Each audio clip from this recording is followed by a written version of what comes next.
주식 투자를 매매의 관점이 아니라 투자의 관점으로 보유하고 있을 때, 즉 장기 투자를 할 때는 사실 매도의 타이밍은 크게 중요치 않습니다. 왜냐하면 장기적인 보유를 하기 때문이죠. 그래서 단기 매매의 경우와는 많이 다릅니다. 근데 투자의 목적으로 장기 보유하는 경우, 장기 투자의 경우에도 가끔은 매도 타이밍이 중요할 때가 있습니다. 의외로 주가가 급등할 때, 이럴 경우에는 의외의 고평가 상태가 되기 때문이죠. 주식은 고평가된 경우에는 매도를 하는 것이 당연합니다. 장기 투자의 경우에도 매도의 요령, 그 요령에 대한 사례가 최근에 좋은 게 발생했습니다. 최근 CJ제일제당이 보유하고 있던 마니크 주식을 매도해서 큰 차익 실현을 했습니다. 이게 하나의 좋은 사례가 될 것 같군요. 사실 CJ제일제당이 마니크 주식을 보유한 것은 약 1년 4개월 전에 전략적 제휴, 장기 투자 목적으로 보유를 했습니다만 최근에 의외의 급등을 해서 매도를 한 것 같습니다. 마니크가 닭고기 주식이죠. 그런데 최근에 돼지열병 발생으로 인해서 닭고기주가 테마주로 급등을 했습니다. 만약 이 급등이 마니크 주식의 기업 가치의 상승을 예상하고 충분한 근거가 있다면 아마 제일제당이 매도하지 않았을 겁니다. 어쨌든 간에 그러한 기업 가치와 상관없이 테마성으로 급등했으니까 일시적으로 고평가된 것이고 매도는 당연하다고 봐야 되겠습니다.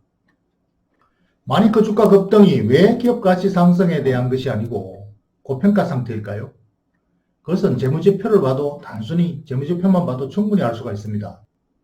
마니크의 최근 재무제표를 보면 최근 3년간 매출액이 2,200억, 2,500억, 2,600억 꾸준히 늘어나고 있습니다만 영업이익이 마이너스 35억 적자에서 69억 흑자 났다가 또 작년에는 5억으로 대폭 줄었죠.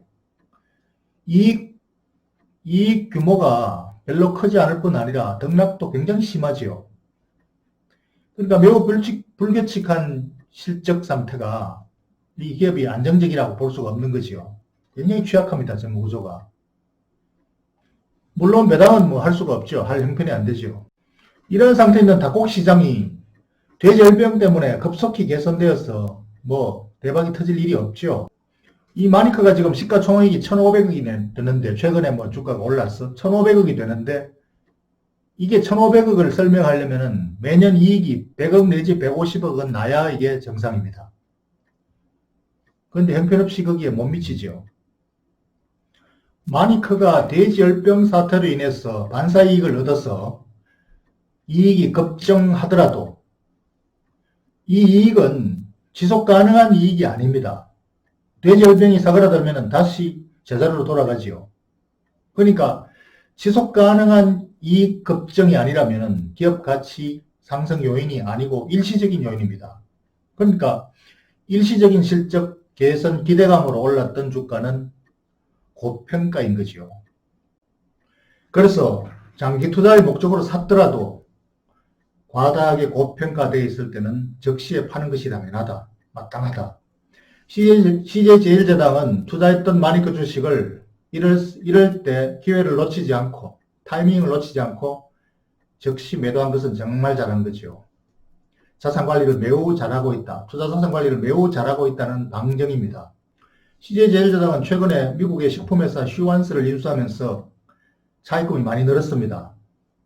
이 늘었던 차입금을 이런 기회에 재무구조를 개선하는 매우 좋은 기회가 된 거죠. 그런 의미에서 CJ제일제당은 요번에 경영을 매우 잘하는 회사라는 증거를 보여줬을 뿐 아니라 이 매도의 기술도 보여줘서 투자자에게도 투자도 참 잘하는 회사다. 그런 사례를 하나 남겼습니다. CJ제일제당은 경영을 참 잘하는 회사군요. 기업 가치도 업입니다.